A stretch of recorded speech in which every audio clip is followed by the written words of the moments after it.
નર્મદા જિલ્લામાં મતદાર જાગૃતિ અભિયાન યોજાયું। વધુમાં વધુ મતદાન થાય તેવા ઉમદા હેતુ સાથે જિલ્લા પ્રાથમિક શિક્ષણાધિકારીની કચેરી દ્વારા સ્વીપ એક્ટિવિટી અંતર્ગત વિવિધ કાર્યક્રમો યોજાયા। રાજપીપળાના મુખ્ય બસ સ્ટેશન ખાતે પ્રાથમિક શાળાના શિક્ષકો દ્વારા ફ્લેશ મોબના માધ્યમથી અનોખો મતદાર જાગૃતિ કાર્યક્રમ યોજ્યો હતો।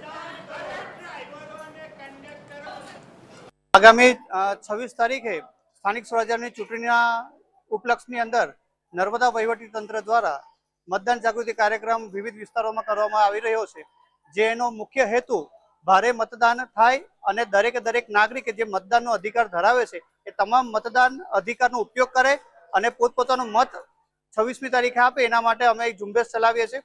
ए झुंबेशना भागरूप आजे રાજપીપળાના बस स्टेशन खाते एक फ्लेश मोबनुं पण आयोजन करवामां आवेल हतुं। अमे सौथी वधारे जनमेदनी भेगी थाय एवा स्थळो अमे पसंद कर्या छे। आज एसटी डेपो खाते રાજપીપળા खाते फ्लेश मोब अमे रजू कर्युं छे शिक्षक मित्रों द्वारा अने कोईपण जातना लोभ लालच वगर सौ मतदारोए मतदान करवुं जोईए एवी अपील करवामां आवी छे।